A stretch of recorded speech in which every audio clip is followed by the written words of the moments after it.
Hi, everyone, and welcome to another Talking Some episode. I'm super happy that you're here, Michelle. Welcome. Hi, so great to meet you. Excellent. So yeah, just for a little backstory for everyone tuning in here, I got an email, I think it was about a month ago, from you, Michelle, saying thank you. You had read my book and you had really started to do better, understand what's happening with your sleep, etc. So thanks so much for sending that and for being on again. But I'd like to ask everyone actually a little bit for curiosity, how did you find my channel?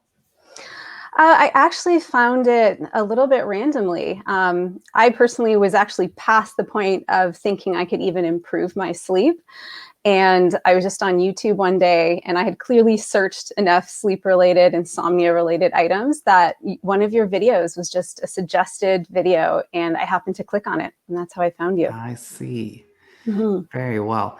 So yeah, with that said, we'll, I want to, share with you the kind of the insights you've had, and I think you made some real progress. But let's start from the very beginning. So you said like some 5 years ago or something like that, you started having trouble sleeping. Yeah, this all started 5 years ago for me. Originally, it was actually from going off of a medication. And so I think at first I was actually going through some kind of withdrawal and my body was just trying to readjust.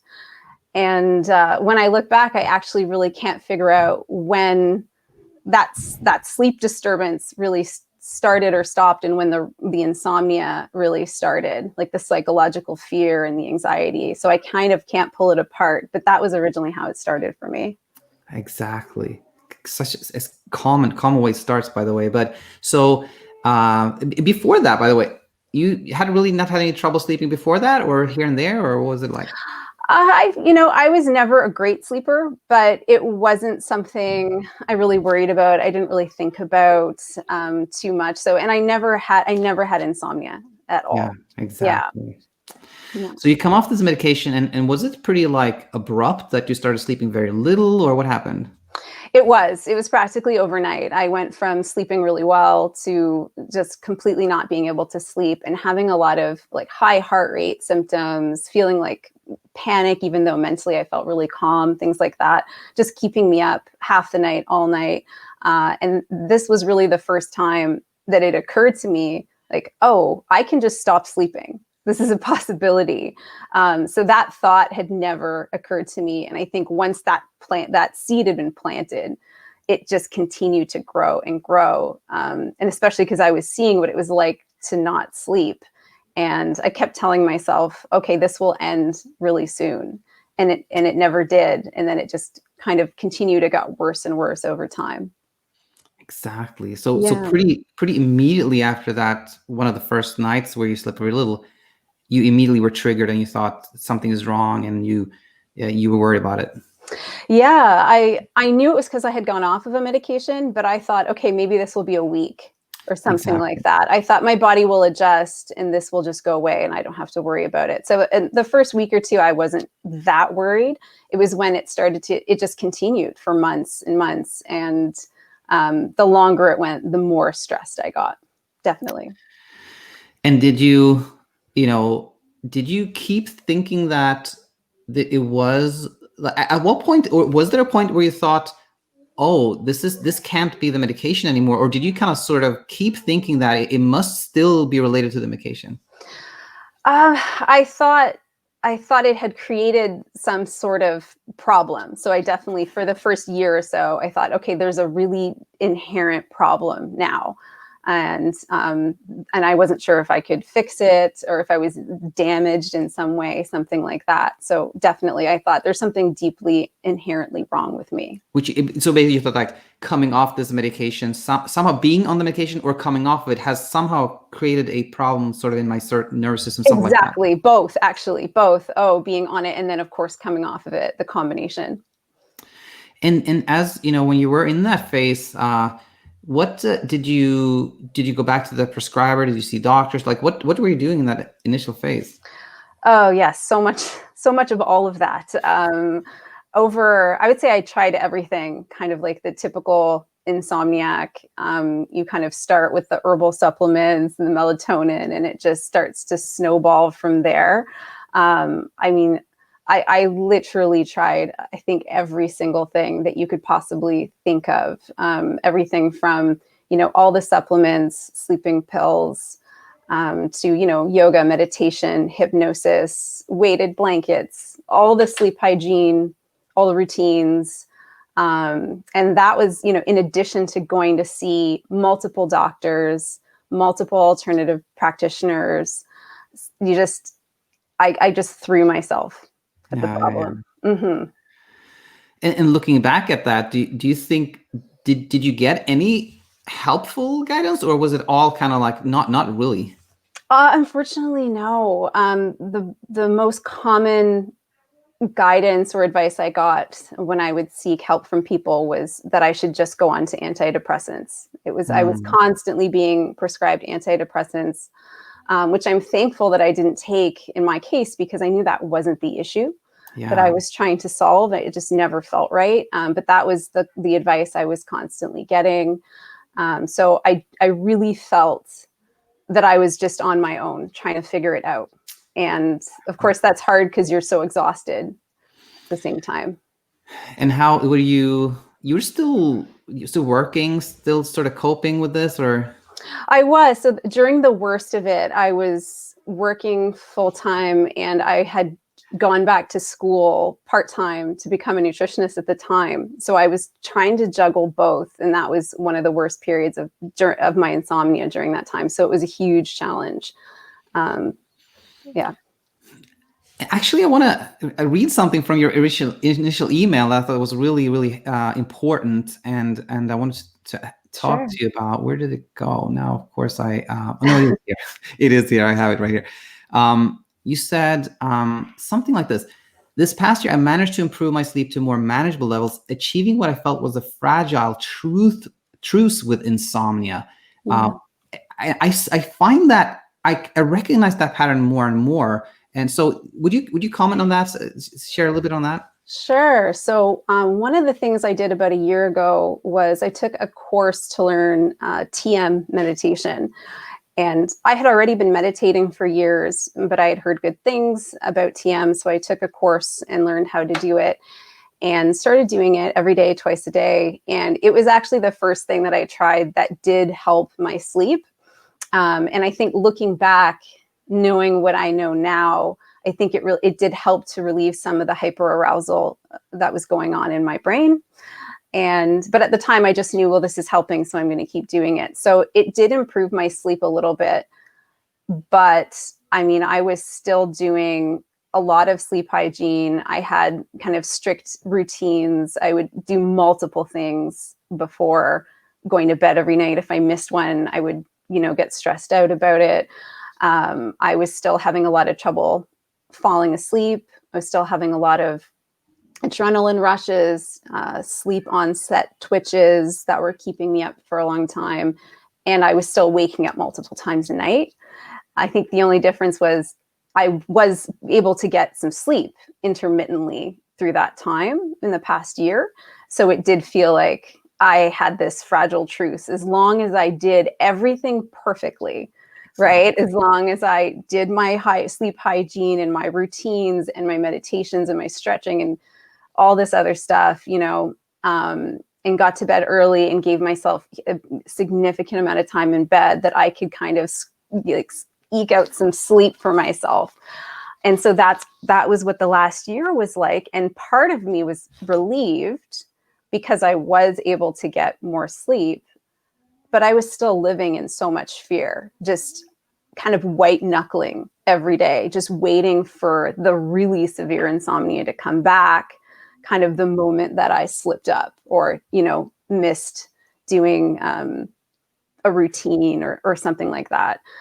So it was just, I felt like I was standing on the edge of a cliff, and I was no longer down in the cliff. Yeah, exactly. But I was feeling like standing on the edge. And so it was better, but not that much better, really. And I had resigned myself to, this is as good as it gets. And now I need to focus on acceptance. And this is what my life will be, is just managing this issue. So that was where I was when I found your videos and your content. Wow. I'm so like, am I thinking about that? You describe it, I think, so well. I think so many people will relate to this, and so serendipitous that I'm so happy you clicked on that suggested video. And me too. Oh, wow. Do you remember which one it was, by the way?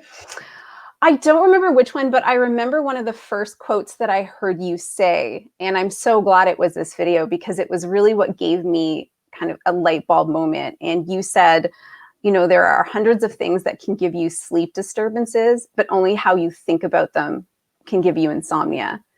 And I went, whoa. And that was where I just really, that grabbed me. And Exactly. and then I kept watching. And then that day I ordered your book, and a book by Guy Meadows the same day as well.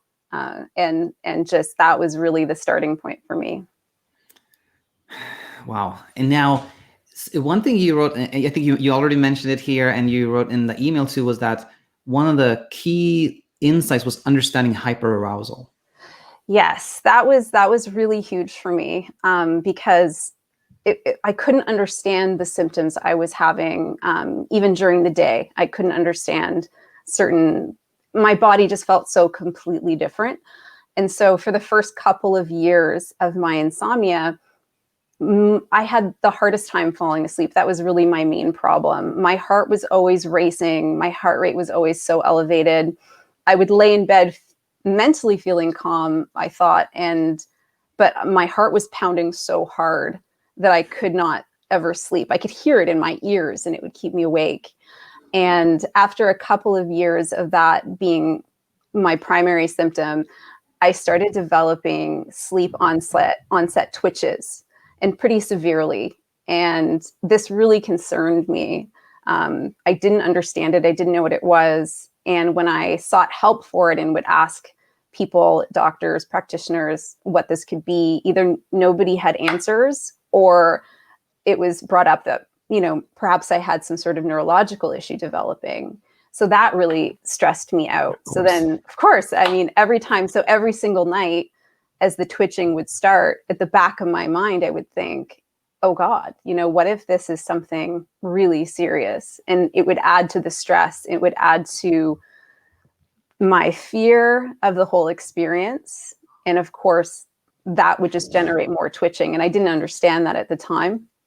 And of course, I would wake up as well with a twitch or a jerk, and with I had a lot of adrenaline rushes, just all these symptoms that I'd never had before. And I didn't understand them. And they frightened me on a nightly basis, thinking, wow, this is proof that there's something really wrong with me. Yeah.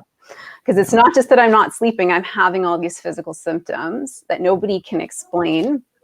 And so when I started reading in your book about the symptoms of hyperarousal and what hyperarousal is and how it shows up in all these different ways, I was so relieved. I almost can't put into words how relieved I was that it was my brain was hyperaroused. I had almost accidentally trained it to be hyperaroused through how I was emotionally reacting, mentally and emotionally reacting to my insomnia. And just understanding that it wasn't these things are not serious medical issues. There's a reason for it. And also that you have some control. You can take your power back, and you can start to retrain your brain to be less hyperaroused. And so that was just such a huge comfort. And I actually started to see the impact of that type of retraining pretty quickly, within days. I went from kind of responding to the adrenaline rushes, the jerks, twitches, all these things with fear and anxiety, and then started to not just accept them and almost welcome them. I know, as crazy as that sounds, and to talk to them and be completely okay with them, and welcome them in as part of my sleep process. And within about 2 or 3 weeks, they had cut in half. Yeah. And I'm about 2 months into all of this now, and I'm still having these symptoms, but they're reduced from where I started. And so it's been very comforting to just know, okay, this is what's going on. This is why. And also you can actually help yourself reduce some of these symptoms. And I really, really loved learning about how important it is to like your internal reactions emotionally, mentally to all of this, and how that's really everything. Yeah, absolutely. And, which is the tricky thing here is that often people then ask, all right, so how can I change my reaction? Like, how do I do that? And the way I think about it is like, again, it's not like you can decide that, okay, now I'm going to react this way. To me, it's more like when you understand it, then you sort of naturally react less, etc. So does that resonate with you, or how would you answer that to somebody who says like, how can I change my reaction? That's such a good question, because I'm also, I have had anxiety in the past. I'm not a naturally calm person by any means. So at first reading that, okay, well, now you need to change your reaction to these things. At first, the first thought is, well, how can I possibly? This is scary, or this is really uncomfortable. I hate this. And I think that's normal to feel, especially if you've been going through this for years at a time. You have it's the habit of your reaction as well built in. And I think the first part for me was that education piece, learning what it is and why it's happening, could remove for me a large amount of fear. And so that was kind of the first layer. And knowing that my reactions were going to play such a significant role to actually retraining my brain to feel calm, to feel safe around sleep, I found that really motivating and empowering. I loved that. So that was a huge incentive for me to really focus on that. And I also really liked, I think this was in Guy Meadows' book, the sleep book, because I read both of your books together, and I feel like I kind of put them together and implemented a combination of both of your books, and because they're very complementary. And I think he talked about, when there was a section about welcoming the unwelcome. And I found this, again, at first, the instinct is, well, that's crazy, because how could you possibly welcome such unwelcome thoughts, feelings, sensations? And one thing he says is, you don't even have to believe it at first. You don't have to kind of almost buy into it. Just try it out. And your brain will believe you, even if you're not totally buying into the concept. Just try it. And so that's really what I did. The next time I would go to sleep and the night twitches would start, and I would feel the adrenaline rush, and I would feel the anxiety. And instead of pushing it away or letting that get me more anxious, like, here it comes, I would start talking to the twitches or the adrenaline rushes. I would say, oh, there you are, welcome. Come on in, let's spend some time together. And as crazy as it sounds, doing that again and again and again, I think helped my brain feel safe while these things were happening. And I mean, of course, all this is happening so subconsciously, so you feel silly doing it. But then the next night, the twitches are not as bad tonight. Interesting. Yes. And so I think it's like, once you start seeing, the more I am welcoming in all these unwelcome thoughts, feelings, and emotions and body sensations, the more they're decreasing, the more they're subsiding. It's proof that it works. And I think that's a huge incentive to keep going. And so, that was really big for me, just sort of trying it out, even if there's a part of your brain that's thinking, this doesn't make sense, or how can I do this? Just trying it and see if it works for you. 100%. And just mainly, this is a comment for anybody that's tuning in here. The one way I think about this that I think is really helpful is that the brain is afraid of something, and it is not actually a real threat. It is a perceived threat, but the fear is real. And the brain is like sending you these like warning signals that can come in thoughts, that can come in anxiety, that can come in body sensations. And when it's like when you try to warn a friend, if your friend goes like, I don't want to listen, then you're like, I gotta warn her. Right. But when you start listening, the brain is like, oh, she's actually listening. Oh, I don't have to warn her that much. That's how I think of it, conceptualize how this helps. That's exactly it. That was huge. And I think that so many of us, without realizing it, when these feelings and when these sensations are showing up, we're almost trying to push them away because they're so unpleasant and stressful. And it's the opposite. You need to invite them in and almost invite them in like a good friend, again, welcoming them. And another thing that I found helpful was kind of along the same lines of welcoming them in, is choosing to feel them fully. And so whatever thoughts, whatever emotions and sensations are coming up, instead of pushing them away at all, welcoming them in. And then once you've welcomed them, to try to really feel those feelings and sensations fully. And I find that well, one, it prevents you from pushing it away, which only makes it worse. And it also, at times, you can actually feel it move through you, if that even makes sense. Like if suddenly the anxiety is happening and you start to have all these thoughts about, oh, here it comes, I'm not going to sleep tonight, how am I going to cope tomorrow? And suddenly I can feel the anxiety building in my body. After being aware of it and welcoming it in, I'll consciously try to kind of soften and feel the anxiety, and where do I feel it in my body and what does it feel like? And just giving it that awareness and that attention, a lot of the time, the anxiety or whatever emotion will just pass, and I can let it go, as opposed to pushing it away or ruminating on it, which I find just makes you hold on to Absolutely. whatever those feelings or sensations actually are. Oh, that's so well put. And I have to ask you, like, did you sort of learn this only from Guy Meadows' books, or have you read about mindfulness, meditation, things of that nature as well? Or Sure. I've been a yoga teacher for years, okay, part-time. So the mindfulness and meditation has been part of my life for a long time.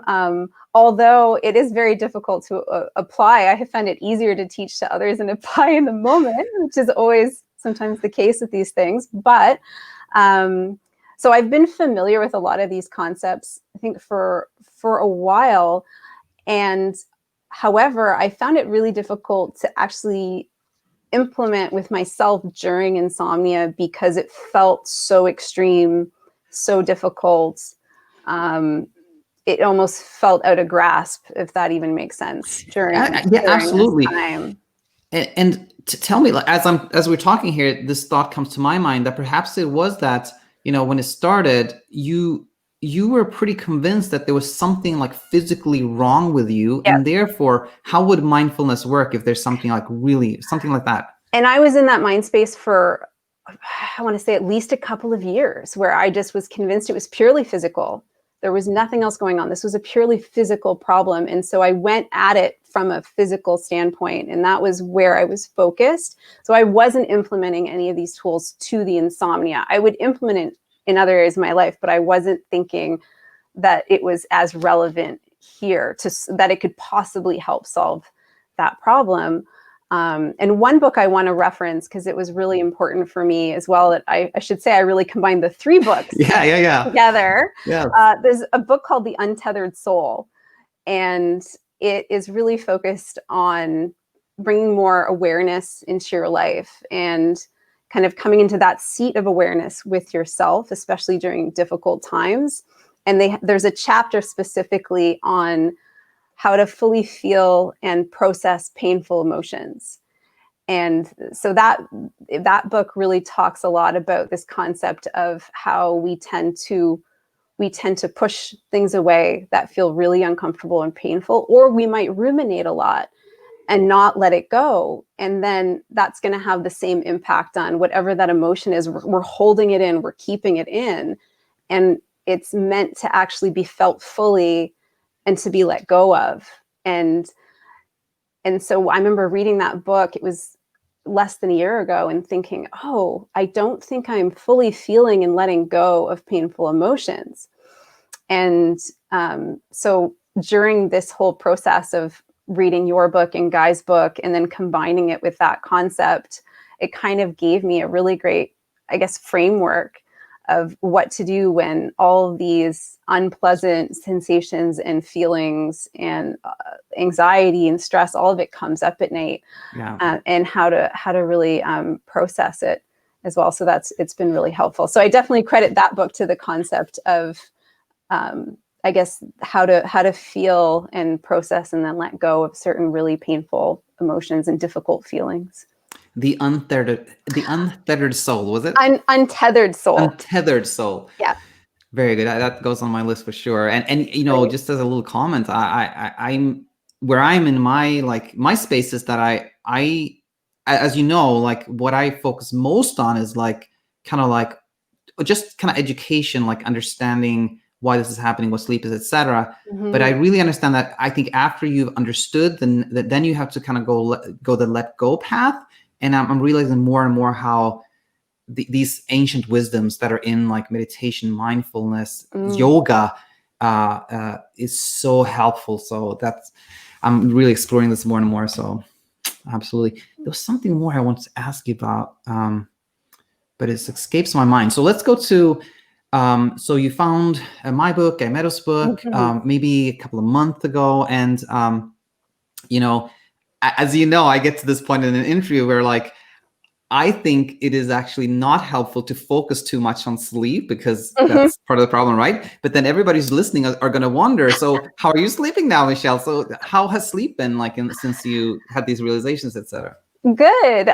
So for me, the change actually happened pretty quickly. I think it was because I was able to have that light bulb moment from finding your content in your book. And that was such a gift to be able to have, almost like an epiphany, because then I think you can really shift your behavior quite quickly.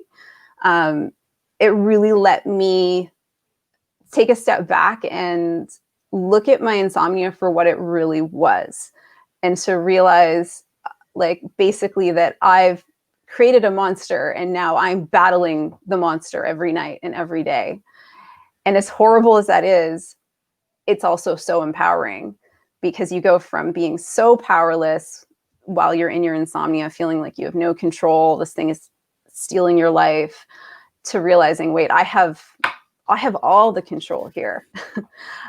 So for me, my sleep improved practically overnight. It didn't resolve at all, but I suddenly got excited about like sleep again, as odd as that sounds. I was like, oh, wait, I think it was that I just knew, even before it happened, I knew I was going to be a normal sleeper again. Yes. I knew it intuitively, and the immense comfort that provided is hard to put into words, because I had given up on that. And so for me, I started using the tools that we just talked about pretty much right away. And I did notice a change right away. But one mistake I actually made was I am the type of person that I like to make changes really quickly. So I get excited. And so, if I'm going to quit something, it's going to be cold turkey. Like it's going to be, I'm going to flip the switch, and that's the change. And that's how I make change. And sometimes that works really well. But with this, it did not work as well. And I think, so immediately after reading your book, I said, okay, great. Tonight, no more sleep hygiene, no more routines, no more sleep aids, no more, like none of it, like gone. And I felt great about it, but my hyper-aroused brain did not feel that great about it. So after a few nights that were kind of worse, and I could even tell, oh, I'm really excited about this, and I feel pretty calm, but I'm having the heart rate, and and the twitches are like, okay, I think I went too far too quickly. Even though I like making change quickly, I need to take smaller steps. And so the moment I did that, and I said, okay, once a week, I will pull something away. And I just methodically did that, did one or two things a week, and was able to see kind of steady improvement, and, was able to kind of set the alarm for the morning, which I wasn't able to do before, get off all my sleep aids, which I didn't think would be possible. And within about, I want to say 2 or 3 weeks, I was starting to sleep a lot better. I would say at this point, I sleep typically 7.5, possibly even 8 hours. But some nights 6, and it doesn't bother me. Exactly. I leave it open, and I still have some issues falling asleep. I still do have night twitches. They're just not as bad. I still have some adrenaline rushes, and I still wake up a few times a night. The difference is I now know that's okay. And I don't panic about being awake at night anymore. I don't go, oh God, I'm awake again. Now I have to, try to fall asleep. And it's a stressful process. If I shouldn't be awake, I shouldn't be awake. I now just wake up and, again, manage that. I welcome it in if it comes in, those thoughts and feelings. And sometimes it doesn't even, and I just fall back asleep. And it's not really a big deal. So, I mean, my sleep isn't perfect, but I'm no longer trying to achieve perfect sleep. Exactly. Right. And that was one of the things I learned in your book, was when you were talking about how normal, healthy sleepers really overestimate their sleep.